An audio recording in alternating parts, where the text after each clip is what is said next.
Good morning, good afternoon, good evening, everyone, and welcome to AI Technology for Stakeholder Engagement. My name is Michelle Eisenberg, and I am a program assistant here at the NASDAQ Entrepreneurial Center. And for those of you who may not know, the NASDAQ Center is a nonprofit building a better path for entrepreneurs worldwide by improving inclusion, access, and knowledge in entrepreneurship. So as you will see in the chat in a moment, the NASDAQ Center provides programs, resources, and exceptional mentorship to entrepreneurs across all races, industries, and geographies. So definitely make sure to check out those links and resources in the chat.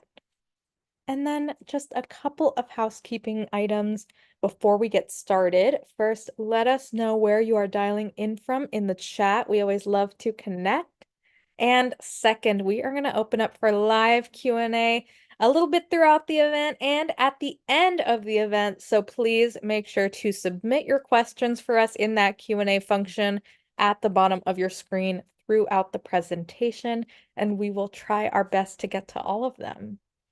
And of course, none of what we do could be possible at the center without all of the amazing support from our sponsors, including NASDAQ, Lehigh University, KPMG, Wilson Sonsini, Wells Fargo, the Nareet Foundation, Walmart.org, JP Morgan Chase, BPM, HubSpot for Startups, and Google Cloud.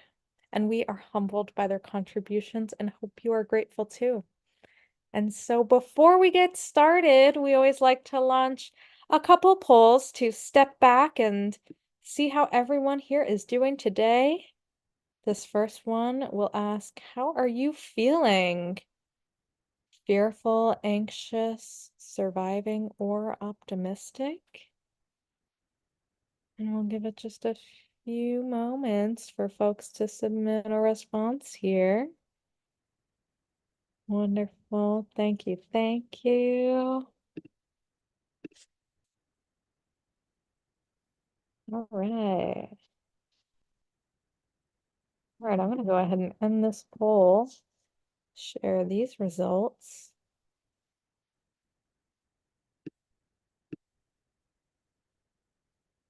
Awesome. All right. Looks like optimism in the lead. Definitely have feelings of surviving and anxiety in the audience as well. Totally understandable.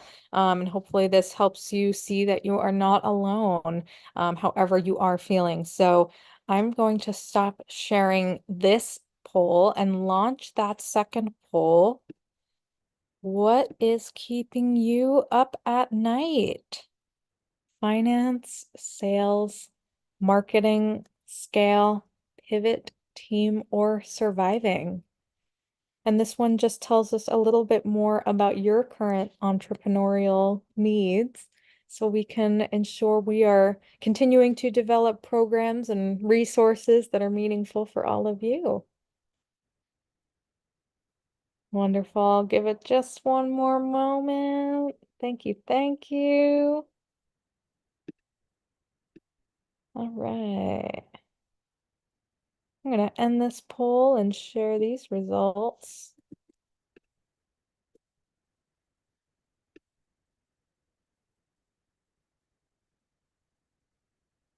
All right, we really got needs all across the board here. Looks like sales coming up in the lead just by a hair, and we really got all across the board here. So thank you all so much for participating. Really helpful. I'm going to stop sharing this poll, and without any further delay, please join me in giving a warm welcome to our special guest, Jacqueline DeStefano-Tangorra, founder and CEO at Omni Business Intelligence Solutions. Jackie, it's so wonderful to have you back here on the stage with us. Super excited for today, and I'm going to pass it right over to you. Awesome. Thank you, Michelle and Anna, and everyone at the NASDAQ. You're right. I am grateful to be back. We had a wonderful experience last time, and just all the amazing conversations around AI. It's such a hot topic and so much to talk about from different angles. So really excited to be back here today talking about it from a different perspective. Last time we spoke about more like marketing personas. But today is going to be a little bit more about some different techniques and ways to think about driving more stakeholder engagement for small business owners in that space. So thank you for having me. Excited to be back. And as you mentioned before, the way I structured this is I want this to be informal. We have, pretty small group, so feel free to like ask questions throughout. I know they're going to be monitoring the Q&A. For me, I did put some different sections in the presentation so that we can pause and ask some questions. Like I said, it is a lot to unpack. And I wanted to really just equip you guys with as much information from my perspective that you'd want to know as business owners, especially in today's space and world with AI tools everywhere, and everyone talking about AI, right? And just how you could be thinking about it through that lens for your business. So we're going to go ahead and get started. I'm going to give you guys just a real quick intro on myself, but let me go ahead and share my screen. And just let me know if you guys see it. Looks great. Good. All right. Let me just hide this okay, this should go away. All right. So a little bit about myself. Yep, I founded my boutique intelligence consulting firm, Obis, a few years ago. I actually started my professional career at PricewaterhouseCoopers. I have a CPA license in New York State. I have an accounting background and worked as a financial auditor for about 5 years.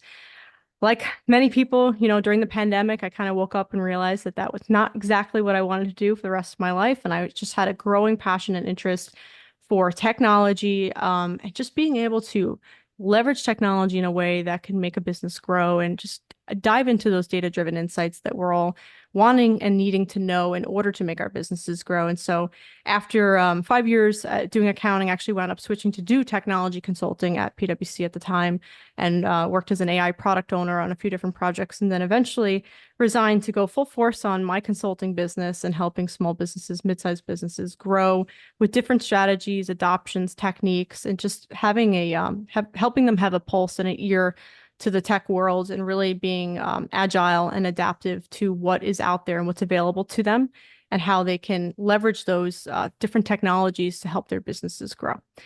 So that's my passion, and that's really how I'm helping businesses today. We're a small team, and we just really love working with data and through the lens of AI, but also business intelligence too is so important for any small business owner to have that type of infrastructure set up and just knowing what that means for your business, right? How is that something that can even support your business?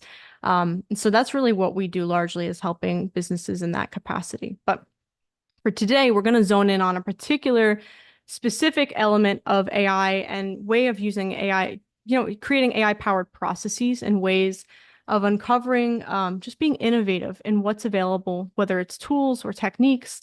And one of the most important things we need to know as business owners, especially small business owners, is an awareness over our stakeholders, whether they're internal or external to our organization.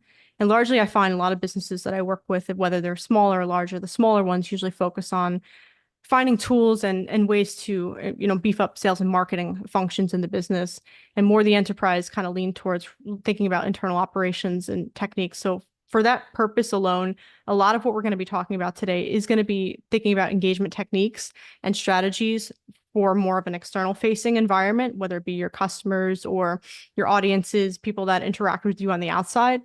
But that doesn't mean you can't take that information that I share with you today and think about how you can utilize those techniques internally for creating some sort of engagement, whether it be your workforce or your teams. To kind of think it through from that perspective, we're going to talk about market research, talk about content creation. We're going to talk about the importance of data analysis and predictive insights, and how a lot of the stuff all kind of comes to play together. And then we're going to talk about just what does it look like to implement an AI-driven feedback loop, right? And then some practical implementation examples and best practices, and then a wrap up with Q&A. But as I mentioned, we're going to pause in between, give you guys a chance for some questions. So before I get started, do we have any questions on just kind of any initial reactions?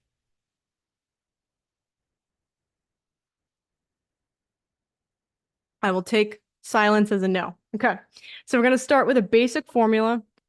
I made this formula because I think it's just important to boil things down. The older I get, the more I just want to simplify things in life. And as an AI strategist and consultant, for me, it's my job to help people understand just the basic nature of what needs to be done. And of course, that layers down, boils down to many intricate details that roll up into that experience.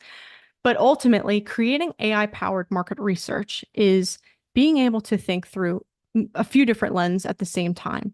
But ultimately, market research as it stands alone is supposed to answer two main questions for you. It's supposed to tell you who your customers are and what do they actually need? Like what type of things or services or products are they actually looking to get out of your business that you have? And so as you think through that question, standalone, even without AI involved, that's an important thing that we just always need to be constantly asking ourselves as business owners, because that changes everything, right? That informs how we create marketing campaigns, our pricing strategies. There's just so many variables that get impacted by being able to know the answer to that question, those two questions. So a basic formula is if I can master data collection, processing techniques into my business internally, right, and understanding whether I'm sending out surveys or focus groups or wherever the data is funneling in, right, whether it's obvious, it's direct or indirect, just standalone data collection and processing techniques. If I can master that, that's step one. Step two is I want to generate an understanding over trends and stakeholder awareness, because I can't just live in my own bubble, right? I can't just know what's going on and what's happening in my own ecosystem, in my world. I have to have an awareness of the pulse of the industry that I'm in, what are competitors doing, and what are the trends, right? Like that's a huge thing that all of us realize that we can't really skimp out on social media now, because there's so much just potential and opportunity for a lot of businesses to grow their brands and engage with their audiences through social media now. So knowing what trends are actually out there that can support and facilitate some of the growth objectives that you have in your own business, and incorporating that with the information and the data that you've collected on your own organization to date, right? And what does that yield? That yields powerful market research, because that showcases that you have an awareness over what it takes to understand your business internally and what's actually out there in the market externally. And combining those two is ultimately going to be what creates a powerful information message that you can leverage for anything, right? Better products development, better service lines, better informed business decisions, right? Just being able to perform well in the market. I think that is just what it boils down to ultimately, because you can hire someone, right? There's people that hire people all the time to go out and do market research for them.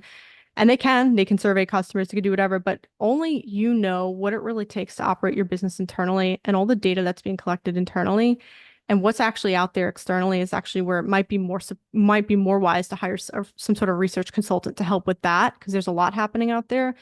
And stitching those two worlds together is going to be what informs strategy, tool adoption, feedback loops, all of that stuff. So that's how I wanted to frame this today, because we go through the presentation, you're going to see where this kind of each plugs in each one of these elements. So we'll go through market research strategy, and I just want to put this out as a PSA. There are some text heavy slides, and I did that by design because it's not just me wanting to talk through every single element, and I'm not going to do that on a lot of the slides. But this is actually, you guys are going to get the slide deck after the fact, and it's supposed to be a resource guide for you to really dive into independently too, in addition to, what I'm going to talk through and kind of highlight different elements within the strategy itself. I also want to say this, and we'll say this at the end as well. I don't know if I said this in the beginning. I don't think I did. I am offering for the next 2 weeks a free 15-minute complimentary AI consult in exchange for a Google review. But at that consultation, if you have questions on any of the specifics of any of the slides that I'm sharing, that's a great opportunity to bring that up, and we can walk through how it relates to your business specifically. All right, so talking through data collection. I spoke about this before, right? We think about data collection processing techniques. There's direct and indirect ways to collect data. You think about the obvious, right? Forms, email marketing, outreach campaigns, just having ways of having intelligence surveys or some sort of way of getting out into the communities that are relevant to you. For example, if you're in a particular space of selling jewelry or something specific, right, online, you might want to be plugged into Reddit communities or Discord communities, Facebook groups and stuff that are all about people that love jewelry, that just like it, that like to wear it, like to buy it, sell it, whatever, right? So being a part of sub communities as well is also another form of collecting data, whether or not there might not be active buyers with you, but they're buyers that might be doing business with you, right? If you think through that lens. And then just the obvious that people don't always think about as obvious is, like, as you're trying to collect information on new products or ideas, sometimes just putting that out there, and not worrying about people stealing ideas, but more so focused on how would people react to this concept or to this product line, and starting to test and engage with existing buyers or existing people that follow your brand and follow your company for some immediate feedback and comments, right? Because I remember reading a thing once and it really stuck out with me. It's like if you wanted to start a company and just get some immediate reaction on if your company or your product idea is a good idea or not, you should just make a post on LinkedIn and see how people react to it. If it does well, you know you have something that sticks. And if it doesn't, well, then you just kind of saved yourself some time, right? And someone would say, well, what if someone steals your idea? And then the follow up to that was, well, it's not just about the idea, it's about the execution. And that's what all of us individually each have as business owners is this unique way of executing in our businesses that's different than anyone else is going to do. Right. So it's the important thing is just getting the data itself. And then the execution is what's specific, right, to your business and how you choose to use that data to actually do something different or innovative. Indirect ways, I think I mentioned just in passing, right? Social media platforms, communities, just kind of maybe sending out some email campaigns and things like that, where you're actually getting some information. So you have people that are actually doing business with you, people that could be doing business with you, and then maybe buying some third-party data or lists or things that you want to integrate in. However you slice it, whether it's an email marketing campaign or whatever the outreach looks like to certain prospects or potential customers, there's so many ways those interactions can provide you with information on preferences, on behaviors, on knowing how you should, architect your website and your pricing and your strategy and A/B test certain things. So it's just coming down to finding like what is the core thing that or the type of business objectives that you might have, and trying to focus your data collection efforts around that and thinking about it from a direct and indirect way of actually trying to gather that data and then using an AI tool, right, like a chat GPT or an LLM to kind of help you articulate and frame some sort of a vision over what that data collection is telling you. So that's step one. Data collection, like I said, can happen in different ways, different direct and indirect in different forms, communities. It's just about getting the information and then figuring out the next step is actually processing it. So processing is where I actually indirectly touched on this already, is where you need to synthesize some sort of insight as a result of it. So, and you need to transform it in a way that is actually helpful to your business. So for example, you might be looking at a whole bunch of social media comments online related to a product that you're advertising and just kind of getting that immediate feedback. You really should listen to that, because that is stuff that's actually going to inform potentially your next iteration of product variants or designs or services that you offer.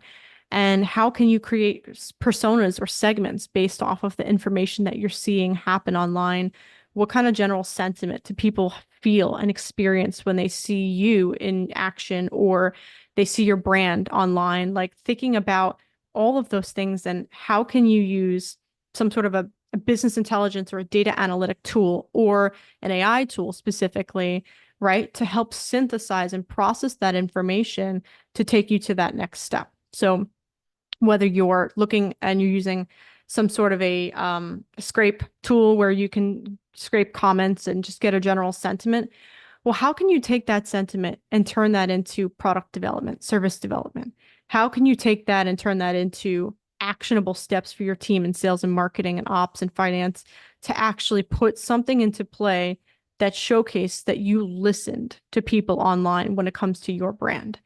I think that type of like thinking about how we can use AI to not only scrape, collect, but to process and to help us synthesize some sort of a strategy and execution plan, to me is what is really impactful for small business owners, because we don't have a ton of people working for us, right? We have to be really smart and lean about the resources and the tools we have.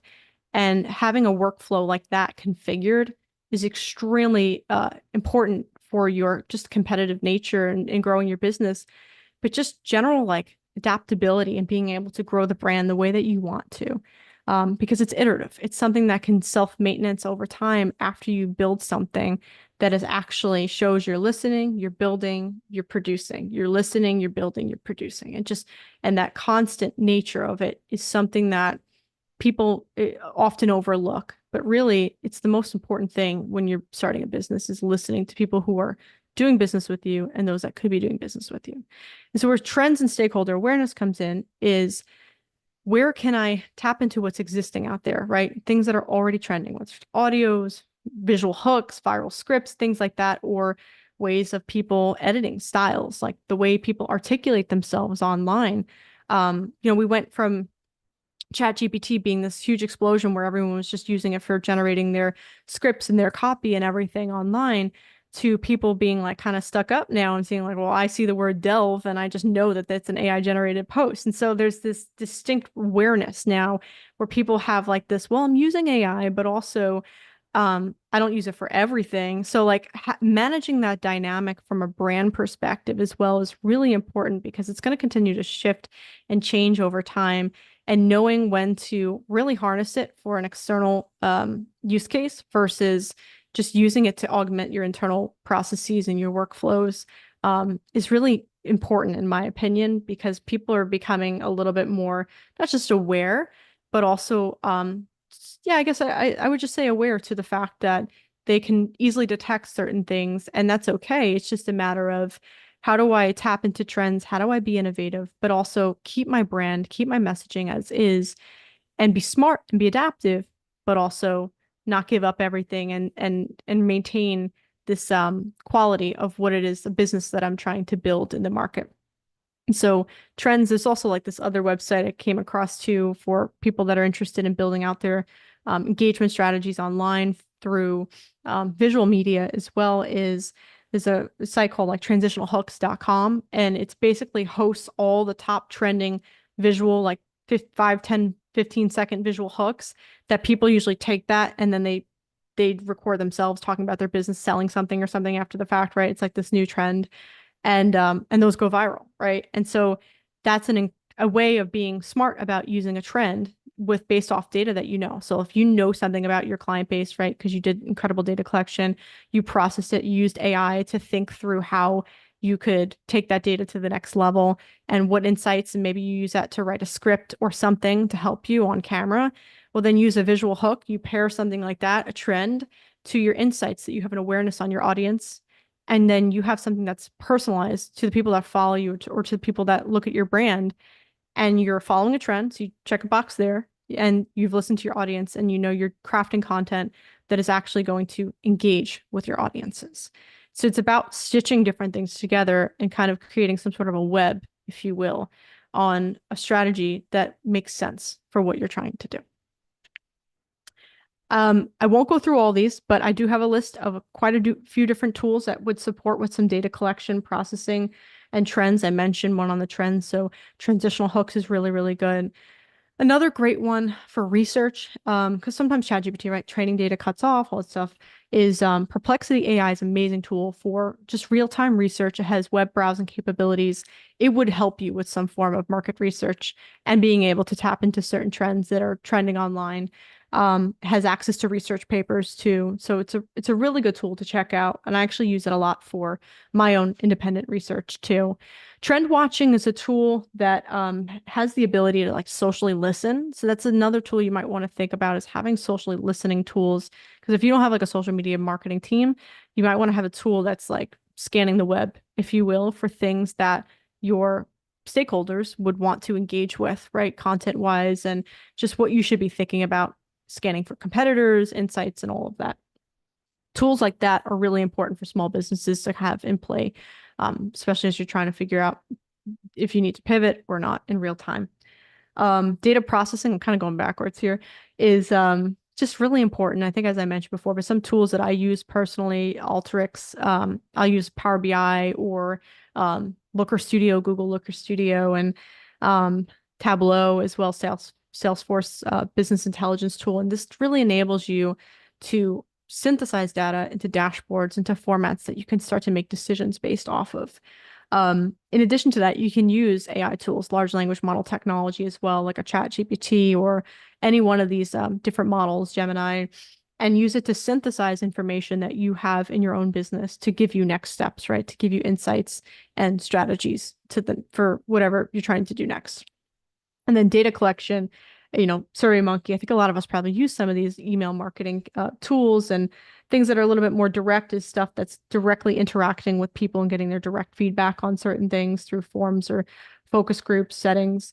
But also just indirectly too, like if you have some sort of a funnel set up, sales funnel through Go High Level, or MailChimp, HubSpot, really just great ways to track engagement metrics without actually maybe particularly talking to a customer or prospect.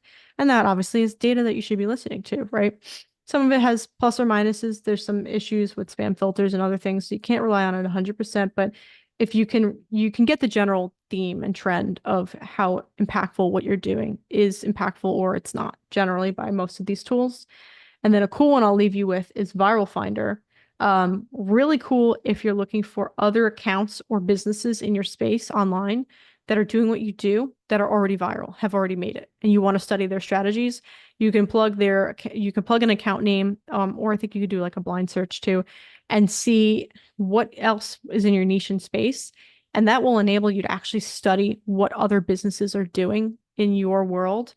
And that obviously can have a huge impact on how you shift, adapt, and start to create content or build a brand based off of that. And that can easily engage with the type of audience you're trying to acquire if you don't already have them.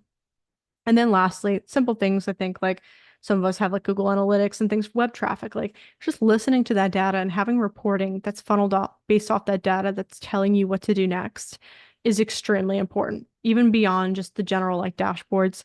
We'll talk through different types of analytics later on, but more so like getting information so that you know not just what the issues are, but predicting what the next issues could be, and then actually beyond that, right? What should I do next? Like prescribing you an actual plan as a result of that. And that's the type of maturity we want to have in our infrastructure, is having an environment that just is, it's like a co-pilot for us, right? It's not just telling us the issues, it's bringing us solutions.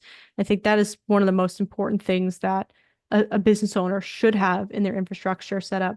I actually didn't even really think this through, but I had met with someone last year who's he's in charge. His business is buying and selling businesses. He supports with the deals. And having it, especially if you're thinking about selling your business 5, 10 years from now or whatnot, having business intelligence actually as an infrastructure set up, having different levers of it, configured in your organization, actually increases the market value of your business. And it's something that you don't think about until someone comes in and says, well, it's simple for me to understand what each division, each department's doing, because we have this unified view of the business and we're able to understand where the pain points are and all the things that we need to do to keep it operating, but also to scale it. So something to think on too, because that was an interesting takeaway for me as a business owner myself. And so I'm going to leave you guys with 2 slides, and I think we have a pause section.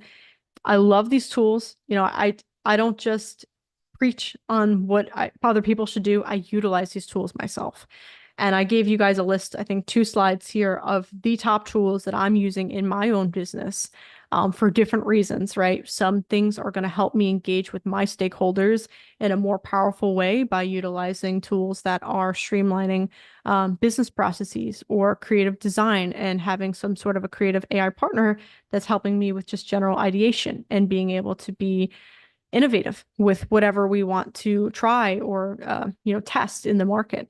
Document creation from an organization and productivity standpoint, just helping you with just general creative assets, video editing, media, all of that stuff. There's so many different products now available that you think through each function of your business. There's like a million AI products out there now, and you don't want to get overwhelmed by it, and you don't want to subscribe to all of them. But it really comes down to like, what is actually going to be helpful to drive home the strategy that I have for effectively engaging with my audiences. And so a lot of these tools that I listed here are excellent ways to help engage through means of automation, through means of accelerating up processes, personalizing the experience that stakeholders have with you, and then augmenting the quality of your work outputs, like what it is that you're actually producing, whether it's a product or a service. And it's just another list of more on the automation, BI side, and email marketing integrations. People overlook the fact that just having integrations set up, whether it's like a Calendly and a Slack and a Zapier, and like those things save time and they keep your business moving when you can't be in it all the time. So having stuff like that configured can also be more ways to personalize the experience of engaging with the right people at the right time. Um, and so I guess I have one more slide. I lied. I apologize. Before we break for a second, is if the takeaway should be if you have um, if you have market research that is effective, you should be able to walk away with these things accomplished. You should be able to have comprehensive stakeholder profiles built. So that means you know their patterns, you know their behaviors, you understand their pain points, their fears, their desires. You understand how they want to be approached, right? Different communication channels. You also have an awareness over the market and a data-driven awareness over the market. So you've summarized large volumes of data at this point.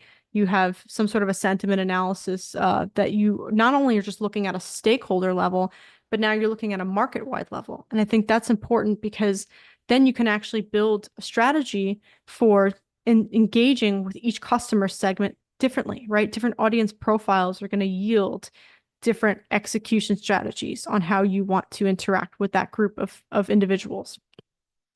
Um, Also, just general key themes are going to emerge from having this type of market insight, and themes are going to impact product and service developments, right, in your business because you want to follow where people are going to purchase. So that is very, very important. Trend analysis reports is just being able to know like what are the new ideas and concepts based on the feedback that we received from this effective market research. And what could the future market look like in those circumstances, right? So having a comprehensive view over emerging market trends from different sources is actually going to help significantly. Diversifies the perspective, which gives it more weight. Competitive landscape, I mean, effective market research 100% should give you a pulse as to what your competitor's doing, products pricing, all that stuff, right? Technology industry forecasts, you should be able to know if there's any like new tools or early detection or anything like that that you might want to be made aware of that's relevant to your industry. Customer communication, so email interactions, transcripts, chat logs, all of that stuff, that's all data. And that's all researchable data that's important for informing your next steps in your business. Social media, I think I beat this one to death, but you guys already know there's so much information that can come from that. Brand mentions, people, general sentiment across different platforms, being able to track like different user behavior results. So thinking through that perspective, and then SEO. So I always say like SEO is such an important thing because the different ways that these AI tools are crawling the web now and they're working together to, pull something from Google and this and that.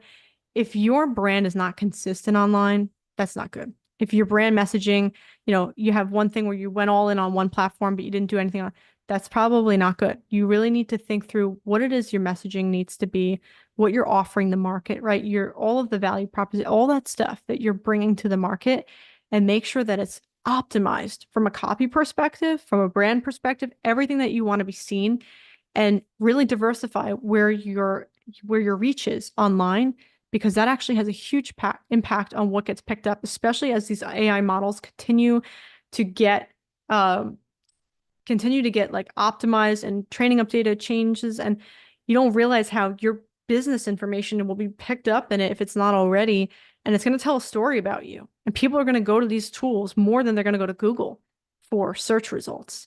So really think through what is that digital story of your brand online, because that's going to be how stakeholders also choose to engage with you. Yeah, it's certainly a crazy world, and I can attest to this because 2 years ago we had an article that was written up in can't remember, it was a media outlet, might have been Business Insider at the time, and Google Microsoft Bing chat picked up the article because someone had like looked for an AI consultant, and I actually got like 2 or 3 leads as a result of an AI searchable engine picking up our information that was being hosted on Google. And to me, that was just such an eye opener. Like, wow, we really need to be mindful of how present we are online, because we don't know how people are going to choose to look for things in the future, and what people look for is going to change. And so you really want to think through, SEO and all of that. I must be the biggest liar because apparently I have two more slides, but I'm gonna go through these ones rather quickly because I'm leaving you guys with this information to utilize for your own business. There are 5 prompts that I wound up putting together for market research. You can use ChatGPT, you can use Claude, you can use Perplexity, Gemini.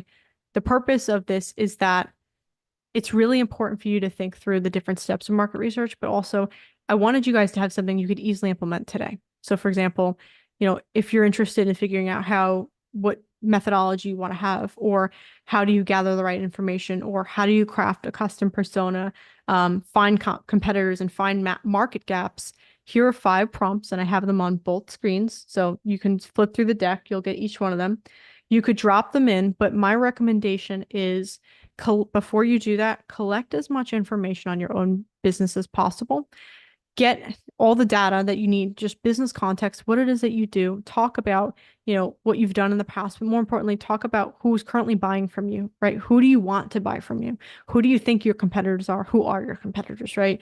What is your market like today? Like train and feed it as much behavioral information, goals, lifestyle information about maybe the people that work with you or that buy from you, that engage with you, just any type of analysis or any type of data that you can feed it that's relevant to this entire exercise.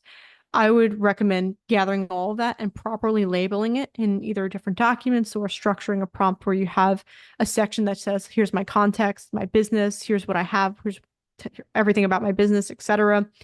And then you have the actual instructional based prompt, which I'm providing to you here. But if you do this in like a Perplexity, which I'd recommend, or Claude, 2 favorite models in my opinion, you'll find it to be interesting that you'll get a different output maybe than what you've been doing before, because not only are you using techniques that are informing the model to act a particular way, but you're commanding it in a way that it needs to really think through these different elements to create a customized perspective on your business for as long as you supply it with information that you're comfortable with, right? Proprietary, privacy, everyone has different perspectives on that. But supply it with things you're comfortable with so that you can really get a solid output that can give you an idea for opportunities on market research. And then from there, we're going to go after questions to the next section on content creation techniques and how you can utilize that AI-powered research prompting experience to also create an AI-powered content creation experience. So I'm going to pause there finally for some questions, if there are any. Wonderful. Yes, we definitely do have some questions. So, we have somebody here, and I think this is such a common question that we get. Just in understanding the way that some of these AI models are trained, thinking about potential implicit biases that may be built in to these into the technology, and I guess the question is, are there tools, and if so, what are they that address these implicit biases and really ensure that proper communications across your stakeholder groups, with the support still of this AI technology? Yeah, it's a great question. Bias is always going to be something that's on the table for concern. There's actually instances where bias is important for developing products and services, but in instances where it could be dividing and a little divisive in that sense, and maybe not consider diverse audiences or groups. My perspective on this is that you have control over what you have control over in your business, and then there's what you're choosing to interact with from a model like OpenAI's ChatGPT, right? They already have configured and put into place everything from a regulation slash, safety, AI safety and ethics perspective, that they've done. Now, if you're not comfortable with that, there's always different workarounds, right?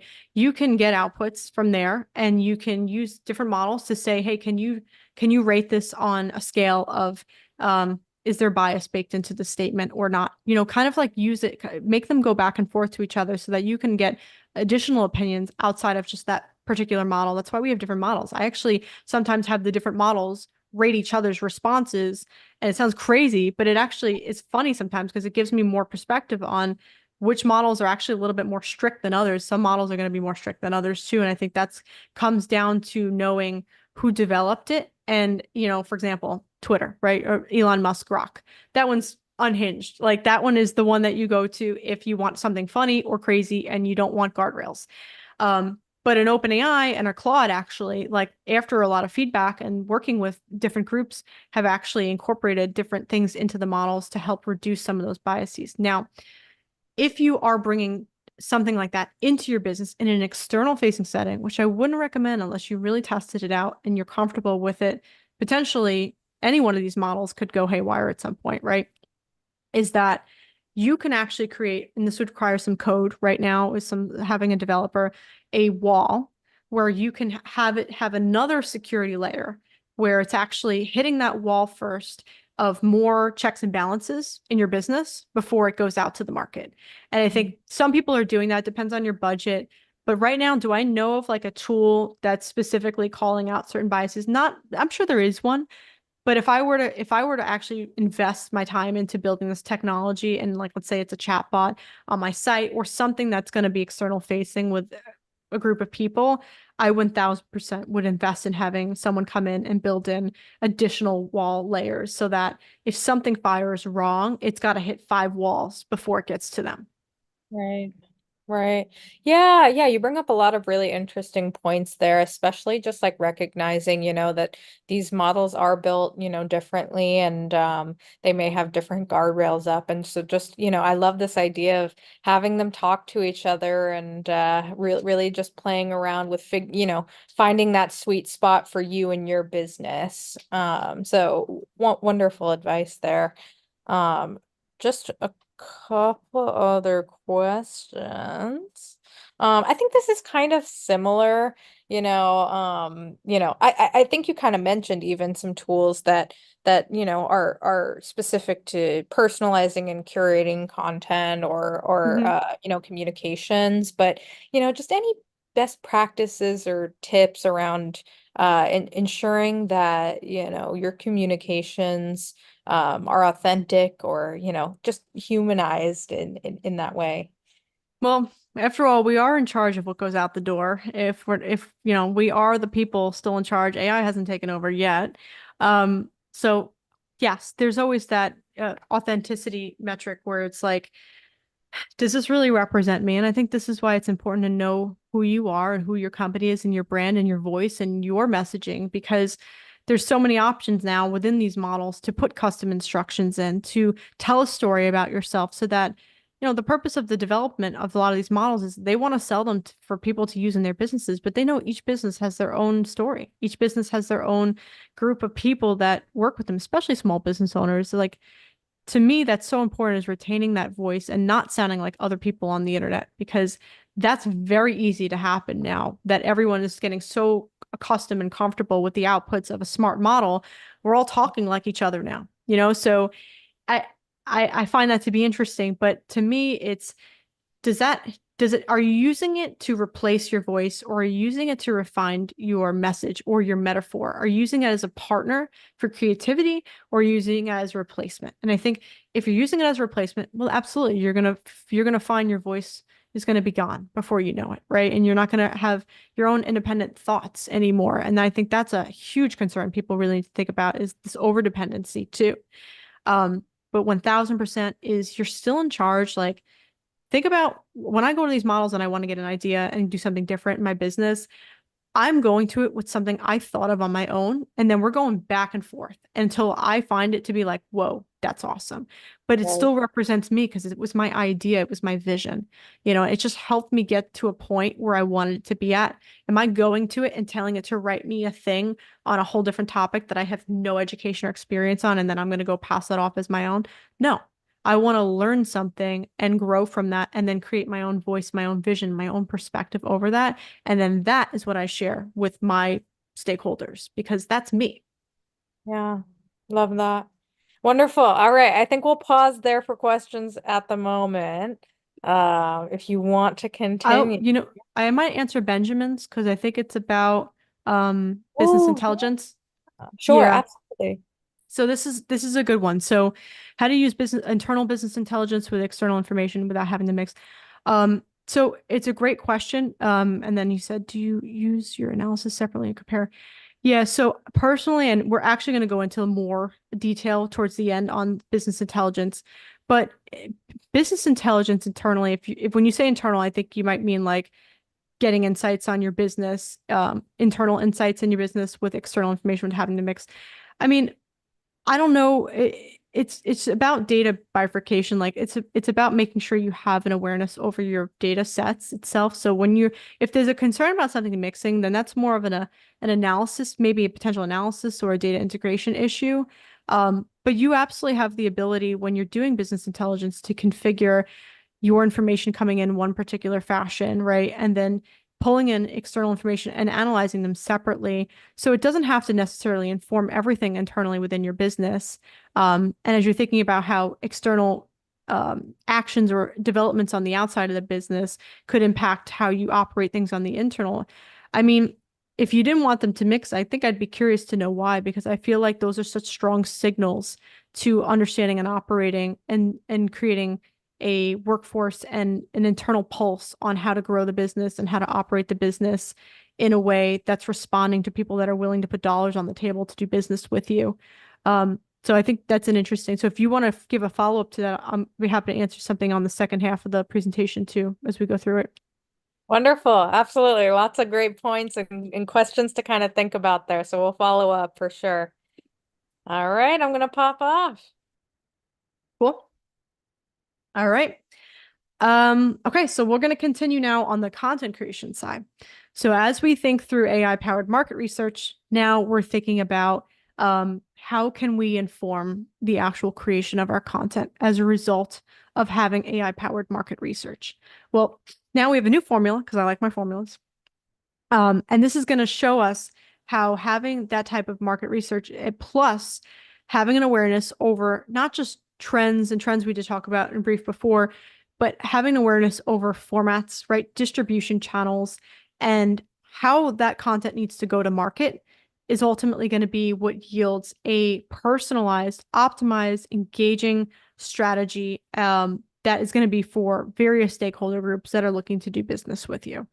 Ultimately, and as I continue to stress throughout this presentation, is that if you're creating augmented content, right? If you're not replacing your voice and you're augmenting your voice, you're augmenting your brand, your strategy, you are personalizing at the consumer level at scale because you are taking what has come to you in the form of data, right? You've turned that into information and insights, and then you've optimized that information into, well, how can I reach those people now in an impactful way that they can't turn it down because it actually speaks to a pain point. It actually speaks to a message that will resonate with them appropriately.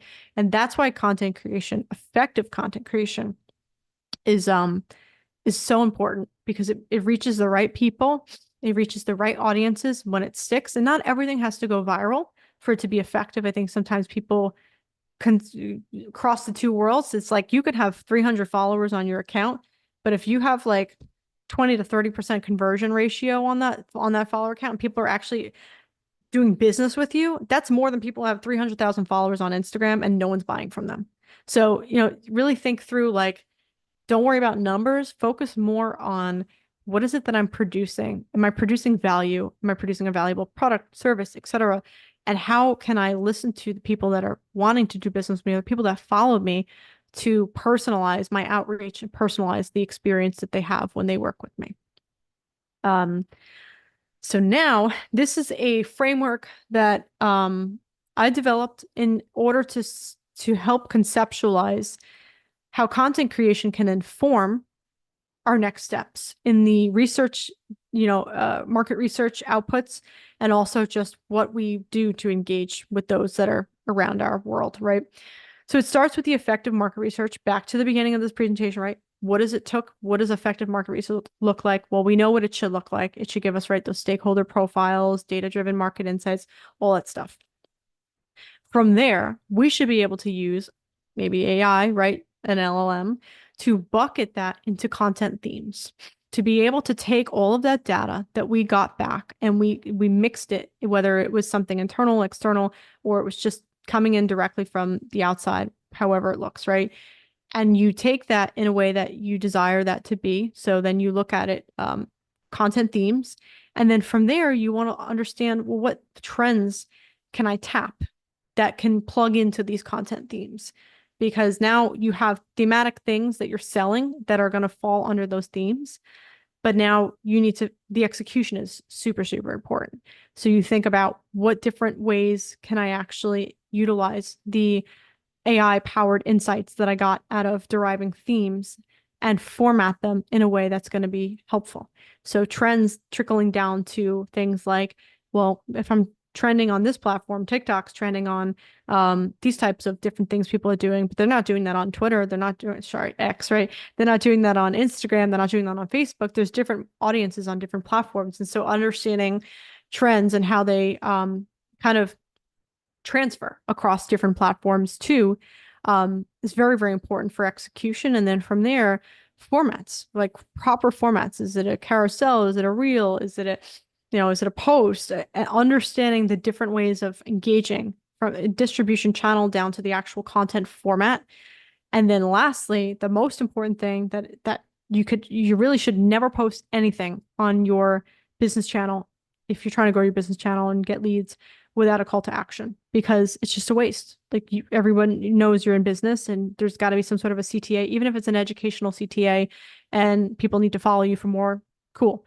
But there needs to be something, because there's time and research that you put into creating the content, and there needs to be something in it for you, for your time and research, that also reinvests back into the business as well. So the call to actions are important to make sure that those are properly lined up with the different themes, trends, platforms, formats, etc. Right? And ultimately, this is really important, because when you get to the call to action, you're going to learn about what the actual engagement response is, or it's not, right? And so sometimes silence is an important insight as well.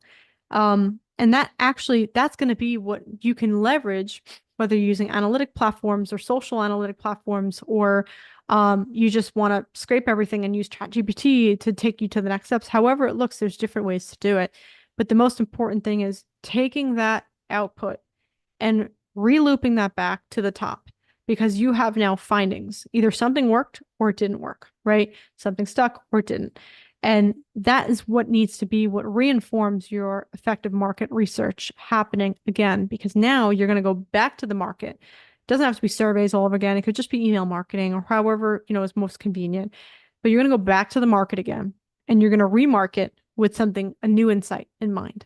And that's the iterative loop that we want to create in our businesses, is because if you find out something's doing super well in your business, you're going to want to find out a way to automate and like reshare, or have set up auto shares, or set up something that creates a way for people to experience that at scale, because you know it worked. So that type of thought process is extremely important, about having different things set up in your business so that you can create a powerful experience that is reinvesting information back into your business over and over and over again, because ultimately information is insights, and insights is going to be exactly what your business needs to grow and to build that engagement, right, with your stakeholders, whether it be internal or external to the organization.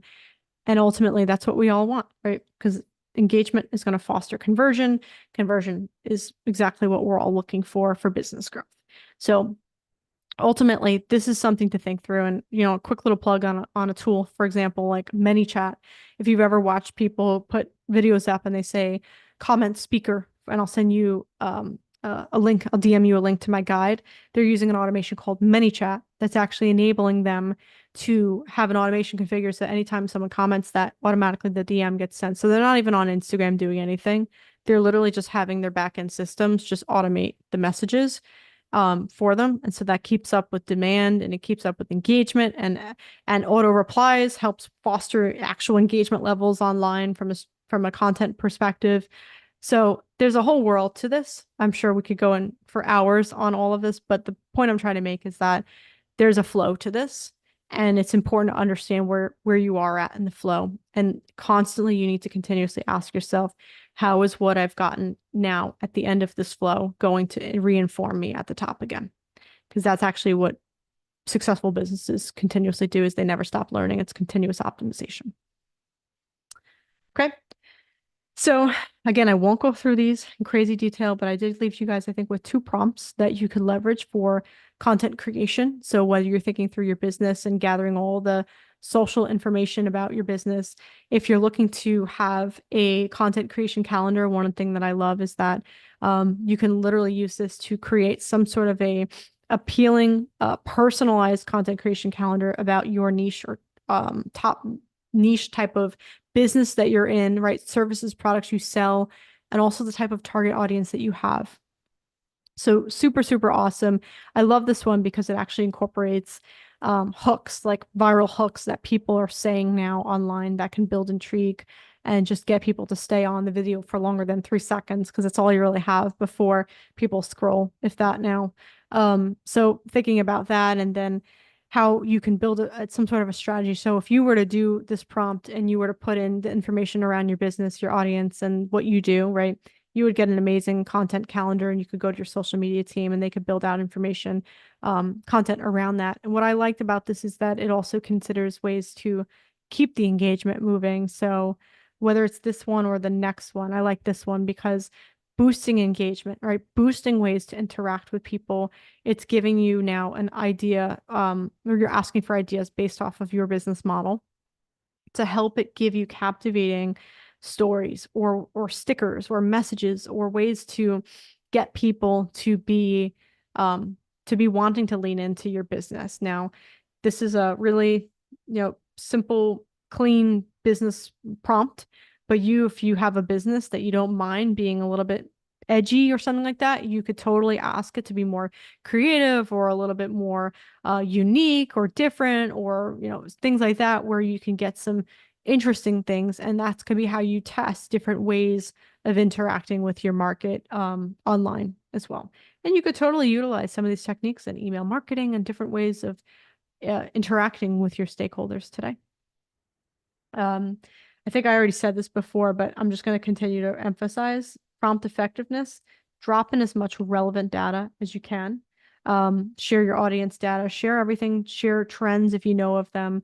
Just because even though these models are super trained and they're trained on a large corpus of text, they are not always going to know where your brain is at. And so you need to really try and take that thought that you have or the vision that you have and paint that and just give it enough for it to work with along with this prompt. And I think you'd be very surprised to see how you would get some personalized ideas and techniques that you could deploy today that would take your content game to a different level for engagement. Any questions before I continue? I know we had our friend Ben follow up. Thank you. Utilizing internal business intelligence allows for the organization to act as a separate entity, while integration with the external world would have it operating in a symbiosis with the market. How can you ensure your business decisions are specific to your customers and not the market? Or is it better to look at the market and make decisions to mirror it, therefore capturing a share of the market? Are we looking to appeal to legacy customers or pursue the greater share of the market by acquiring new customers? So there's a lot of layers here for Yeah. sure. But curious Yeah. how you dissect that. No, it's definitely, business intelligence can tell you a lot about the business. And yes, it does. It allows you to see your business through various different lens. But I mean, it's like the chicken or the egg. Like, what is more important to you, market or, the people doing your business today? And I think it's very important for us to know, well, who's currently interacting with your business? Like, who's giving you money right now? And who do you want to become your clients or your customers specifically? And so whether it's legacy customers or, it really depends on what it is that you, from a business owner perspective, right, are looking to objectively trying to achieve. Because any process tool, technique, BI tool, automation, all this stuff can be configured to be specific to how you perceive your own business. Like, any business owner is going to only know their own market better than anyone else. And so and their own customers and their own stakeholders. So they have to kind of factor that in. So you could be utilizing for just general leveraging the internal BI, internal data to just get those insights on current customers' behaviors and preferences, personalized experiences. You could tailor your products to meet specific requirements of your existing customer base. So that's going to create a sense of loyalty and satisfaction. You can optimize different areas in the business for more efficiency, better customer service. I mean, as you think about external markets, different trends, you want to be informed about industry trends and emerging technologies. You want to be able to shift if customers' behaviors are changing, right, and be adaptive to that. You also want to be able to explore new segments if there's opportunities for you and benchmark. And so, do you want to be so focused on inside or outside? No, you want to have your heads on both sides. And you really, that takes a really dynamic team and an infrastructure to be able to do that, because your inside, your business is going to have, things that are going to help you understand how you want to actually interact with the market. And then the market is going to tell you things on how you might want to inform strategies for maximum impact on the inside of your business. And that's going to, make things that are going to go back out to stakeholders again. So in my mind, it's like, it's never just focus one or the other. I think they both can uniquely provide so much immense value in informing one another. It just comes down to, what are my business objectives? How do I want to make decisions? What makes sense given my industry and my market? Who are my customers? Do I want to take their feedback and build around their feedback? Like, how do I retain legacy customers by providing value to them? We creating ways of fostering repeat business or loyalty programs, and expanding market share is just going to be one of those things. A lot of brands have to make distinct judgment calls at some point where they are at a point where they know they had a customer base, but they need to do something innovative, and that might not speak to the existing customers anymore. And so distinctly figuring out that brand division, that's part of having a business that can bridge the gaps between different areas and understand, well, it's a business need that we need to acquire new customers in this market, or expand our share in this market in a different way. And so having that communication, whether it's internal and external facing to your legacy, to new customers, is so important, so that they know what the vision is. And I think ultimately that transparency for businesses is exactly what they need to use data to help not only them grow, but to make the people that are giving them money for their business to actually feel like they care about what it is that they're bringing to them as well in terms of business. It's just one of those things that, again, it's dynamically speaking back to what is something that you want to focus on and shift, but also not forgetting what you currently have. And so that's why it takes a village in a business, right? One person can't just go out there and do everything by themselves. That's why there's teams and workforces that can manage the internal dynamics or the rumblings of an existing client base and what it is that we want to do out there optically, and shift and be strategic and change and pivot. And how do we bridge those two worlds? Definitely something that data can help with, but people make a difference. So Wonderful. A lot to think about there, but really, yes, goes back to that idea of, your market best, and really just thinking about your strategy, and how, I love this idea of, they kind of inform each other. And so thinking about how you can use the technology to support that process is wonderful. yeah, So I'm going to pause there, let you finish out. So I'll I'm gonna pop. I'm Oh gonna yeah, go answer for one it. more. Someone said, is it possible to use Yeah. the same prompt for different Gen AI?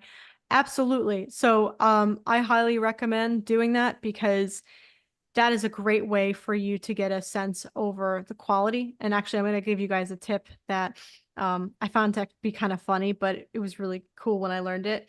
So the way these models are configured right now is that they're they're actually set up to be your co-pilot, somewhat of a companion, and kind of a yes man sometimes, if in terms of the hype, right? Like, hey, is this a great idea? Yeah, it's a great idea. Here's why. Like, I think we all need that kind of like inspiration and friendship in our lives. And sometimes I'm like, oh, okay, that was a good idea, but not all the time is it really that great idea. And so I think it's what I like doing now is taking the same prompt, whether you go model by model, that's one strategic way to do it, because you might get a different way to actually get some sort of response that's unique. But the thing that I'm doing now is that I'm not telling it that it's my idea anymore. I'm literally going to it and I'm saying, hey, someone else gave me this idea, or another AI gave me this idea. Can you critique it? Can you tell me what you think of it?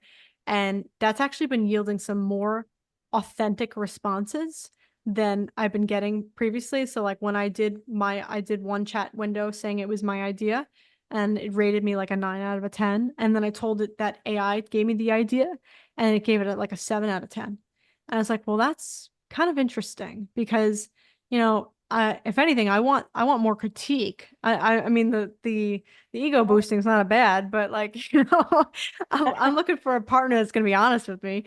Um, Yeah. so it is, yeah, I want you guys to know that because that's like a thing that I uncovered recently, and I've been doing it more and more because obviously we want real people to be honest with us, or AIs, right?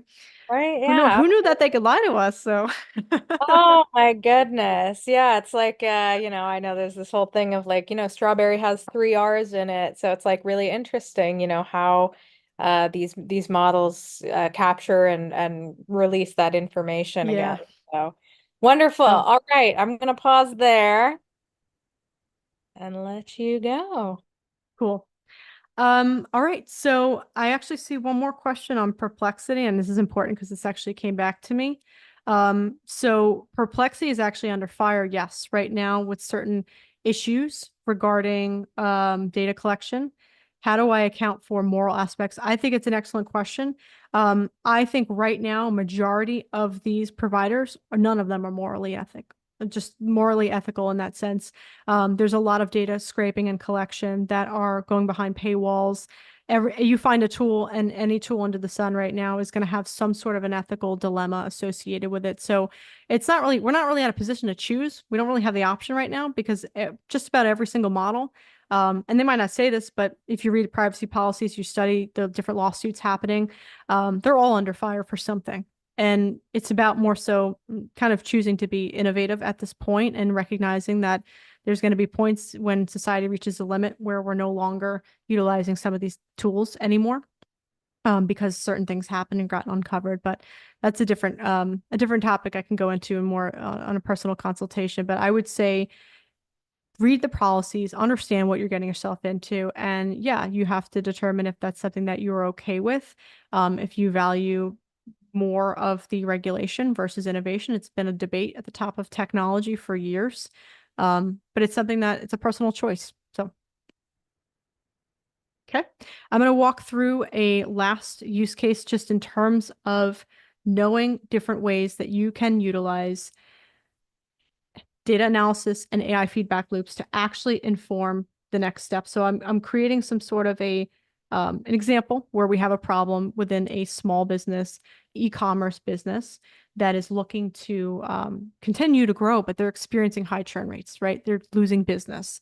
They are trying to keep long-term customers, but it's impacting revenue and growth now. And so we have these issues. So I want to talk through these different terms of data visualization, predictive analysis, AI-informed decision-making, ethical concerns through this lens now.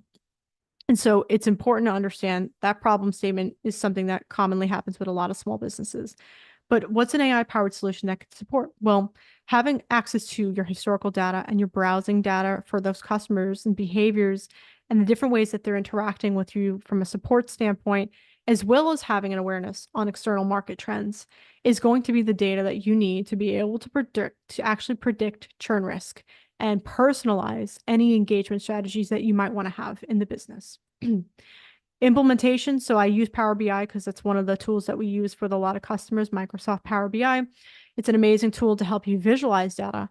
But why it's important is that it's going to be able to help you see a unified view of that customer data in one place. But more importantly, now we can actually apply some form of machine learning model techniques to the data set to segment out customers and to be able to predict the probability of if they will churn or not. And so this is at a high level, right? I'm not going into the development details here, but knowing that that's available within these tools. And so you can develop personalized retention strategies that are based on these insights, and you can actually create automated experience and workflows that reflect your awareness. So if you know 30% or you know which customers are most likely going to churn in the next 3 months, don't you think you're going to do something different with your outreach plan? So kind of goes back to creating actionable insights. So here's an example of the different analytics that I was talking about before in business intelligence, especially analytics. You're going to be able to see ways of just seeing the issue, actually diagnosing the issue, predicting what could happen, and then prescribing what you should do. And that's an analytical maturity model that exists. That's important to understand that when you're trying to figure out different ways to react to the data that you have. Okay. So back to the case about churn rates. Well, we know customers are churning. We know that they've been churning for the last 6 months. They've hit a peak now. Well, after we gave it all the data, we gave it historical data, we had all the right data sets that we needed to give it, we were able to run a root cause analysis and using some sort of a way to segment out the customers using profiling and different techniques, we were able to see why are they, why are they churning? Well, surveys. We used that market research that we had and all that information that we collected, we funneled that back into not just product development, but also retention strategy. And poor service quality came out to be one, high prices, competitors, just thinking about all the different aspects that can happen here, better offers, product issues. I mean, that's huge, right? That's going to inform your next steps given. But now where it gets interesting is that we would have some sort of an AI model configured in the background that's running on the data set, that's running predictions for us, that's going to enable us to see, well, based on the attributes of those who actually left our business and are no longer customers, how many of our existing customers are most likely to churn based on those attributes. And so that's predicting now 30% are at high risk of churning in the next 3 months. And so we would want to know why, should we have to reach out to them? We got to figure out all this stuff. And so it actually prescribes now an idea on creating some sort of either a loyalty program or a personalized campaign or a proactive customer support line, whatever that outreach looks like. It's the point I'm trying to make is that you never want to just stop at looking at a visualization. That visualization, in order for it to be helpful for your business, needs to go into running a root cause, needs to go into running a prediction, and needs to go into writing you the prescription for solving the issue. And that is a type of analytical maturity that's going to help any business having an AI-driven, mindset and using the data that gets collected around the business, whether it's data that's coming in the form of a sales system or it's data that's coming in the form of social media insights, whatever it is. Most important thing is that it's insightful information that can actually have an impact on the business. And then last steps, we're getting down to the end here. It's just implementation about future trends. So thinking about how can I actually implement and capitalize on what's available out there today. So creating stakeholder analysis, right? Being able to actually analyze them comprehensively across different areas or attributes. A data infrastructure, being able to see gaps, select different models, have a phased implementation, pilot programs for testing things, right? Robust feedback mechanisms and successful scale strategies. Ultimately, these are the types of things that are going to be able to show you what traditional engagement would look like in your business. And then when you actually have an AI enhanced strategy in your business, you're going to see engagement levels start to peak a little bit higher because now you're listening to the data and it's telling you something and you're acting on it. And then lastly, wrap up with these general best practices is these are the things that I've heard and seen over the last few years with small businesses, and my constant pulse with them is no matter what you do, even if you just walk away from this session and the one thing you take away is like, this is going to make you feel stronger about AI in your business if you just follow these. Talk to the people that are doing the repetitive things in the business. Learn about those opportunities because those are automation opportunities. Just get down to the weeds and talk to them. Second thing is establish comprehensive AI inventory. We don't know when things are going to change, regulation. Just continue to document any usage of AI in your business for transparency purposes. Safeguards and contracts, if you're using it externally, you want to make sure that you have some sort of legal protection. Review your third-party policies. I mentioned this before. Make sure you're comfortable with the usage of any PII that you might be utilizing or updating or uploading into models. Have an actual strategy within your business. Talk to the people in your business about it, what it is that you're doing. Are you using it for automation? You're going to use it for innovation, whatever. Have a knowledge graph. A knowledge graph is just an ability for you to know where all the data is coming from and that you have some sort of a clear labeling over its ability for being ready for AI and the quality of it, and just having a full pulse check over all data in your business. Contingency plans, experts, you name it, just having that next step right there and having people in your world that can help you stay up to speed and review things and give you feedback and help you have have ears to the industry on what is happening in terms of AI in your specific world. Managing subscriptions, it's important because I think I'm oversubscribed at this point, but we all can be, and make sure that you manage any feature overlap because there's going to be a lot of tools that you're paying for today that another tool you're paying for is also offering. And you want to make sure you know that because they're all like at the rate, it's like a race right now for all feature development. And so you might be overpaying certain things right now.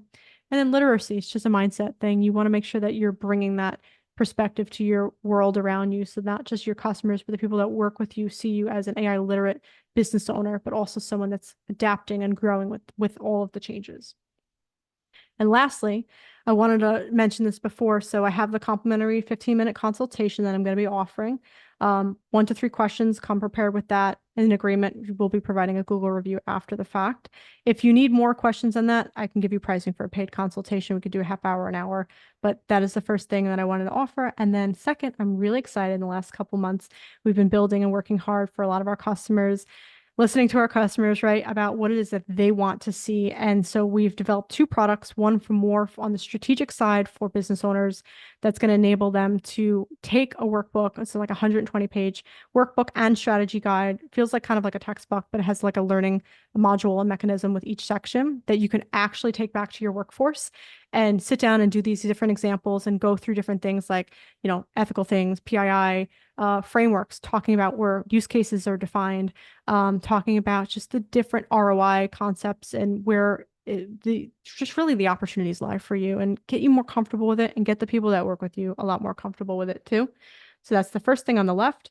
And then the second thing is we're offering this as well for people that just like AI, but don't want to make a larger investment. Is more so, I want to just have that 2025 planner where I can flip through it every day and write my stuff for work, but also learn something about AI in the process. And I think it's really, really cool because it's little bite-sized information where you can feel like you're growing. But it might not be so overpowering if you're not ready for a strategic workbook guide for the organization. And so with that being said, you can scan those 2 things for the call and then also for the products as well on the website. Awesome. Thank you so much, Jackie. This has been so wonderful, so just packed with information and perspective. So really appreciate it. And if you just had one key takeaway or piece of wisdom you wanted to leave with the audience, what would that be? Um, be easy on yourself. It's a lot and it's changing every single day. And even as an advisor in this space, it's always like everyone has this element of FOMO. As long as you're just moving in a positive direction and you're doing something incrementally of value to your business, even if it's an education thing, if it's a small tool you bring in and you learn it and you really embrace it, everything matters. It's part of the journey. Because it's very overwhelming right now in this world, and don't let yourself become overwhelmed by it. Be excited by the opportunities. Don't be overwhelmed by them. Wonderful. Well, Jackie, thank you so much on behalf of the NASDAQ Entrepreneurial Center and everyone here today. We are just so thankful that you joined us. Well, thank you for having me. It was wonderful. And I think we had some wonderful questions come in. So thank you for Right? everyone that Yeah. engaged. Thank you, everyone, for your stakeholder engagement. Love it. And yes, to everyone here, we would love for you to join us again for upcoming webinars, which you can view using those links that are going to be posted in the chat. Make sure to check out those other resources as well. And thank you all so much for joining us today. We look forward to welcoming you back online with us soon. Thank you, guys. Take care. Bye-bye.